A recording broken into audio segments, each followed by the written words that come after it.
J-20 avant le lancement de mon tout premier e-book capillaire. Mais avant ça, bienvenue dans une journée dans la peau d'une future entrepreneuse.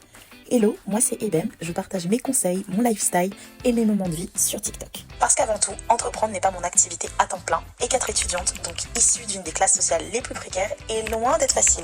Mes étés se résument donc à chercher et surtout trouver des jobs étudiants. Aujourd'hui, direction l'imprimeur pour mettre à jour mon CV puis démarcher des agences d'intérim. Avec mon starter pack, bien sûr, une tenue plus ou moins correcte, mon gros sac fourre-tout de chez Primark et sans oublier mes semelles orthopédiques pour que mes jambes ne me lâchent pas en cours de route. Et j'ai oublié de mentionner qu'il faut aussi beaucoup de détermination parce que bon, faut avoir le mental en intérim. Refus numéro 1. Vous êtes disponible tout le temps?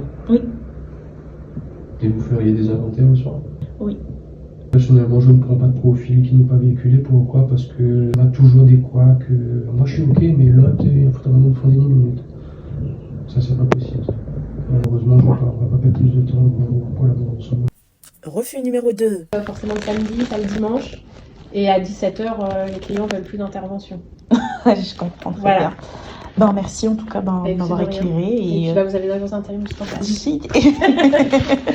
Recherche. Merci beaucoup. Au niveau des jobs étudiants, j'ai un peu touché à tout, mais je galère à trouver un temps partiel, voire un temps plein dans la France de ma...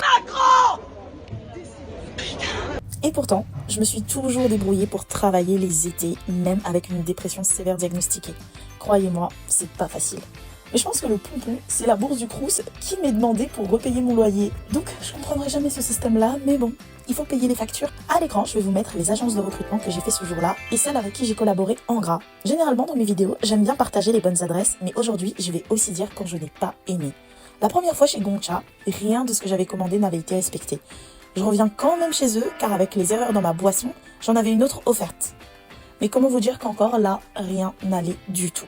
Même si le personnel était fort sympathique, la boisson, elle était catastrophique pour moi et pour mon estomac. Résultat, intoxication alimentaire. Heureusement que je vloguais ce jour-là parce que je me suis rendu compte qu'ils ont mélangé une mousse de lait ancienne, donc je pense qui était périmée, avec une nouvelle mousse. Ça n'a clairement pas fait bon ménage dans mon estomac.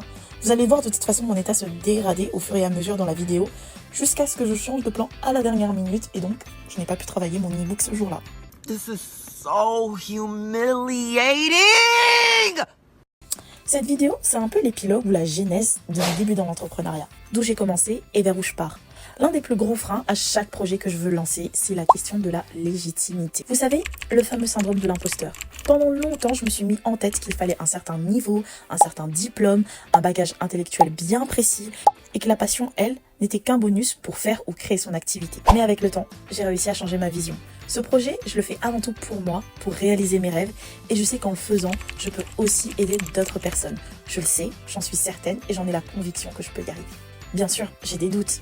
Oui, j'ai des craintes. Et si ça marchait pas? Et si je ne vends rien? Et si ma passion n'était pas assez forte pour me lancer? Mais c'est et si, pour moi, dans ma tête, était devenu une spirale infernale. Quand j'arrive à conscientiser tout ça, j'ai ma technique qui m'aide à tous les coups. Je me dis, on ne construit rien avec des et si.